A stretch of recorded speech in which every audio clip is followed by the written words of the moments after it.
Ciao, ben trovato sul mio canale. Ciao da Stefano ovviamente che sono io e ben trovato in questo mio nuovo video.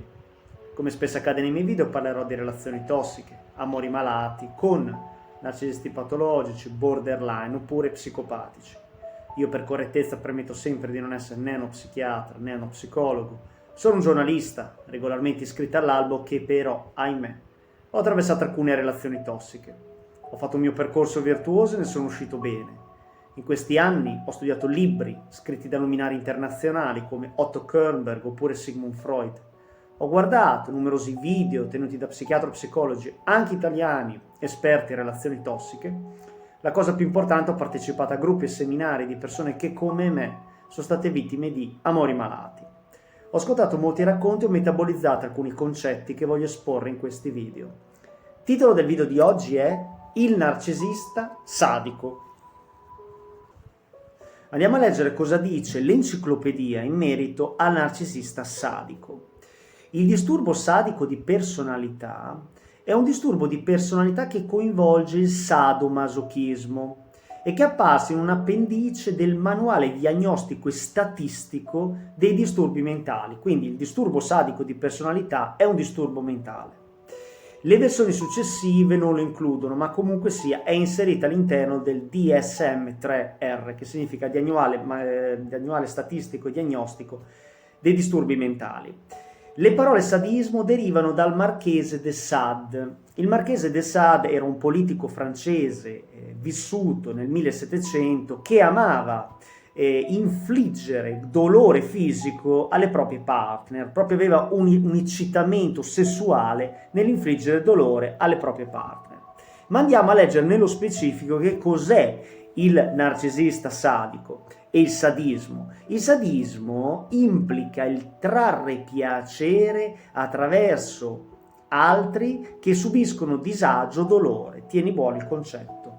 Il sadismo implica trarre piacere nell'infliggere dolore agli altri, quindi è una delle caratteristiche principali dei narcisisti patologici, il godere nelle sfighe altrui.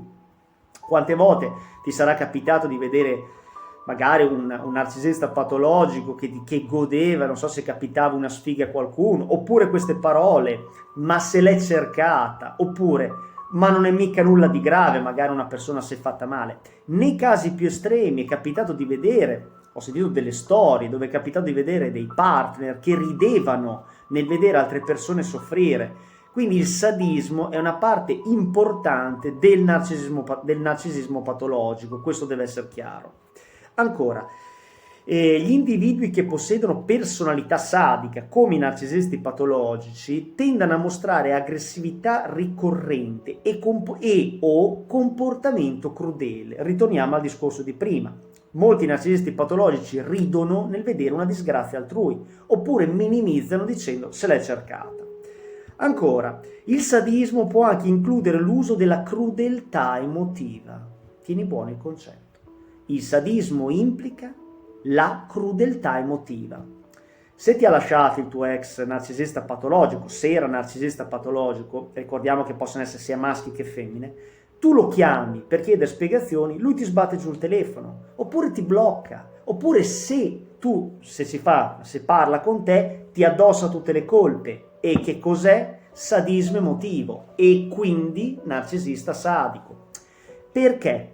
Perché se anche una relazione deve finire o finisce, si parla con calma, si danno spiegazioni, ci si prende le proprie responsabilità e con calma si chiude, non negandosi al telefono, sparendo, addossando le colpe, perché in questo caso si parla di sadismo e quindi è un disturbo di personalità e anche un disturbo mentale e quindi si parla di narcisismo patologico.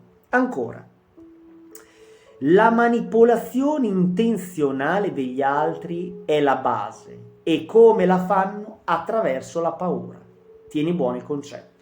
Che cos'è che non si può perdonare a un narcisista patologico? L'intenzionalità. Un narcisista patologico manipola la mente della vittima attraverso l'istillazione della paura. Come fa? Semplicissimo. Frasi tipiche. Tu senza di me sei persa. Tu non troverai mai nessuno se io ti lascio. ma sì, troverai qualcun altro per una scopata e via, poi ti manderà a spendere. Queste sono frasi tipiche di un narcisista patologico sadico, perché ti instilla la paura e quindi l'ansia e confusione che senza di lui tu sei persa. Cazzata, ma tipica di uno che ti vuol gestire mentalmente. E cosa succede? Che ti porta in dissonanza cognitiva. E cosa significa? Significa che ti fai andare bene degli abusi inaccettabili. Quindi la manipolazione intenzionale attraverso l'iniezione della paura, devi stare attenta, perché questa cosa non c'è soltanto nelle relazioni d'amore, ma ci può essere a tanti livelli: lavoro, amicizia, in famiglia e anche nella società più ampiamente. Quindi riconosci sempre, tenta di riconoscere uno che ti sta instillando la paura per manipolare la tua mente, perché la paura manipola la mente. Questo deve essere chiaro. Poi ti spiegherò nei prossimi video di differenze tra sadismo forzato, sadismo esplosivo, sadismo senza spina dorsale, sadismo tirannico, chi più ne ha più ne metta. Però in questo video ho cercato di farti capire che cos'è il sadismo e come si comporta il narcisista sadico. Tutto qua. Stiamo uniti, eleviamoci sopra i narcisisti patologici, ricorda e ripeti il motto: l'empatia diverrà la mia magia. In un mondo sempre più egocentrico e quindi narcisistico, persone empatiche, cioè che si sanno immedesimare negli stati d'animo altrui, sono davvero preziose. Quindi tieni buono questo tuo valore e diffondi più notizie possibili in merito al narcisismo patologico, perché potresti salvare molte vite umane. Ovviamente la conoscenza, la cultura su questo argomento salva la vita nel vero senso del termine, insomma, in senso stretto. Tutto qua. Se ti è piaciuto il video, clicca e like e ciao da Stefano.